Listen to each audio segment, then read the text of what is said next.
Ya, pemirsa, PPATK memblokir 60 rekening di 33 jasa keuangan yang berhubungan dengan Yayasan Aksi Cepat Tanggap atau ACT. Dan selain itu juga adanya dugaan penyelewengan dana yang dikelola oleh lembaga filantropi ini.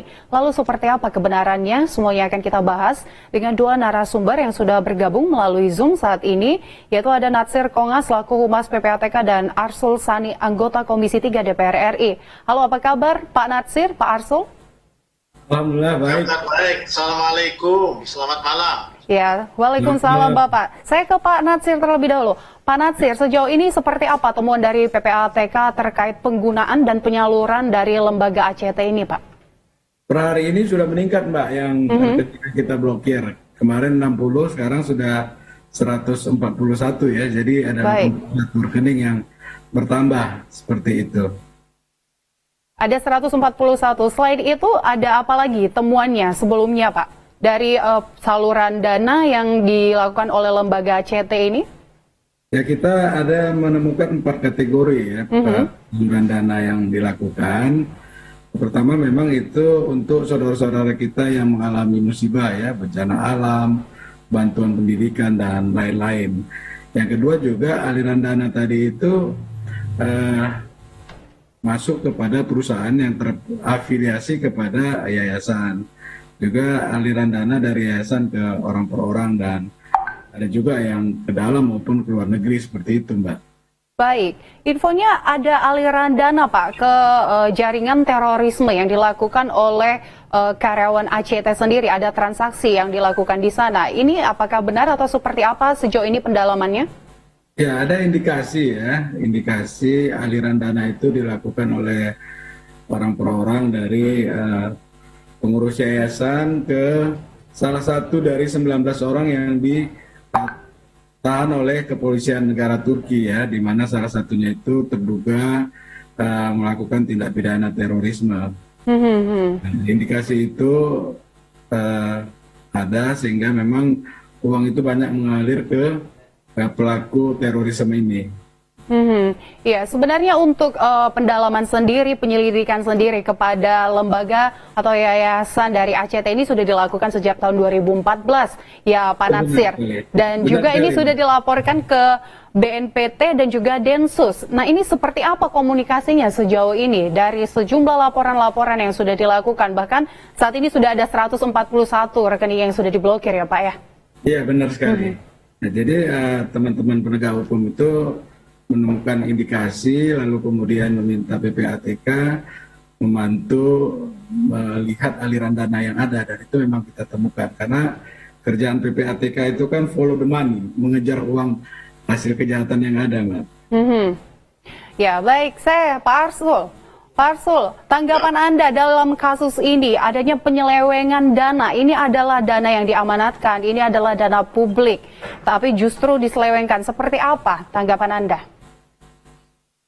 Pertama, ini satu kasus yang saya kira masih perlu diselidiki secara lebih mendalam.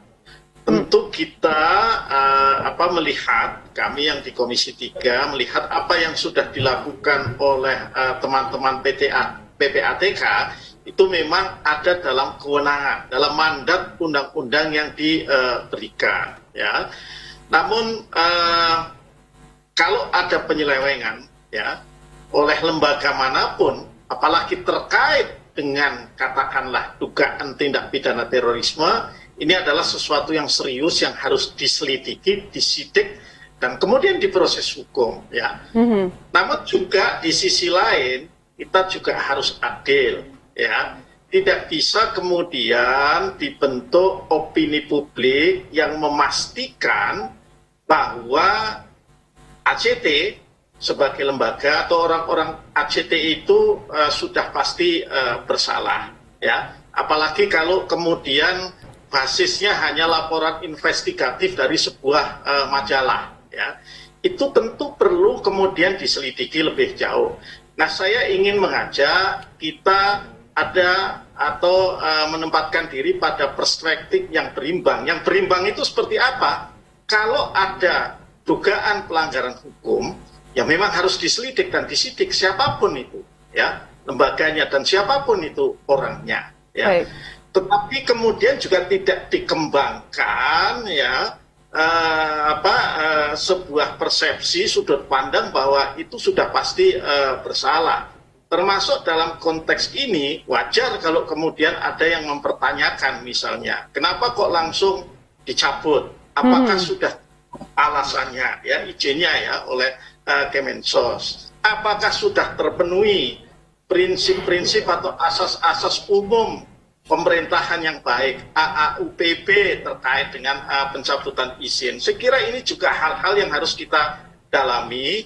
Jadi dalam melihat ini tentu perspektif kita tidak boleh hanya terbawa pada satu perspektif yang sudah menghakimi, sudah seolah-olah menetapkan bahwa ada pelanggaran hukum. Di sisi yang lain kita berharap juga pada PPATK, pada Densus atau BNPT untuk terus melanjutkan penyelidikannya dan penyidikannya. Ya tentu sesuai dengan ketentuan-ketentuan hukum acara dan kewenangan kelembagaan yang diberikan oleh undang-undang kepada mereka.